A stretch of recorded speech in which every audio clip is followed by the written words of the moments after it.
At my senior prom, I dislocated my right knee dancing to Shania Twain's Man, I Feel Like a Woman. Thank you, thank you. Now, what you didn't hear about that is that occurred during dinner. You know, I don't want to out anybody in this room, but I witnessed a man who grabbed some Starbursts in the back of the room. And if you're wondering where all the pink ones went, maybe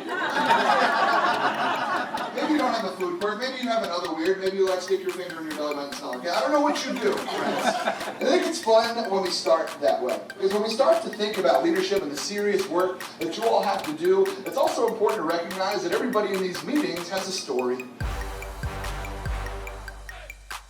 When I show up, you get unapologetically me. I'm not showing up with other people's stories. I'm not showing up with a lot of other people's quotes. I'm not showing you a ton of YouTube videos. You get me, you get my stories. And that's all told through this improv comedy background that I have, the stand-up comedy background that I have. I'm from New York. Where my New Yorkers at?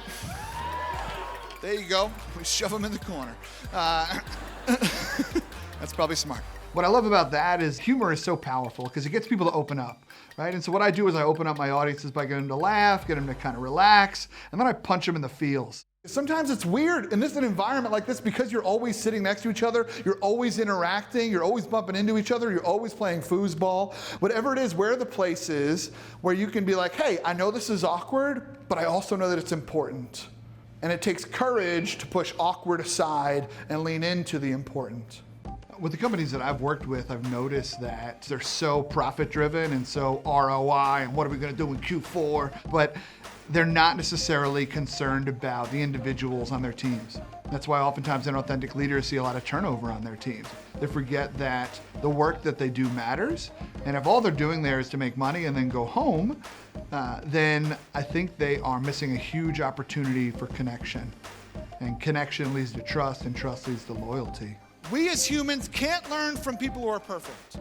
We can only learn from people who are imperfect. In this moment, when you try to teach somebody through perfection, that does not lead to growth, that does not lead to learning, it only leads to shame. One of the reasons why I do this work is because I remember the teams that I created, the individuals and how they just felt like they could be themselves. Every year, people could have tried to go to a different area of the place where I worked, but they wanted to come back. They routinely came back. It wasn't just because I was funny. It wasn't just because I was incredibly sexy. It was because I made them feel safe. It's a safe place to learn, to grow, to try, to fail, and to win. I would definitely recommend James, especially at the last company I worked at where the culture was not that way. Anytime you kind of got out of your shell, it was used against you in a lot of ways. It's a great mentality to have. It's really good for team building and collaboration, and that's a huge thing in our industry. Heroes are kind of like Magic Shell. Y'all remember Magic Shell? The chocolate sauce, my man's with me. That chocolate sauce you put on ice cream turns into a heavenly helmet right away, right? But with Magic Shell, it just takes one soft tap with the spoon to see the cracks in the ice cream underneath. That's how heroes are. A little bit of pressure, hold them accountable, and all of a sudden you start to see their cracks. But heroes don't acknowledge where they've slipped, where they've fallen, where they've messed up, because they're trying to be seen as perfect. But we can never relate to them.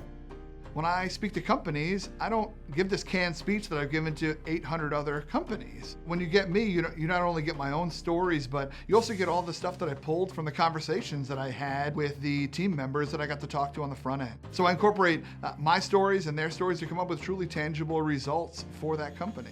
The initial calls with him revealed his energy, authenticity, and effortless communication style. He took time to understand the objectives of the session and also focused on details like the composition of my leaders. Courageous feedback means that in the space of you giving feedback, not only are you having the courage to open your mouth, but you're having the courage to love that person, right? And you're having the courage to actually share with them and be present, because when we provide feedback, it can't just always be, here's what you did wrong, you did this, you messed up, we're here now because of you. Maybe you even started off with, here's a time where I slipped. Here's a time where I messed up. Here's a time where I let somebody down. Here's a time where I felt like I failed my team.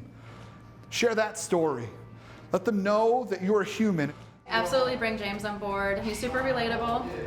His messages will ring true really in any industry because it's about humans in every industry.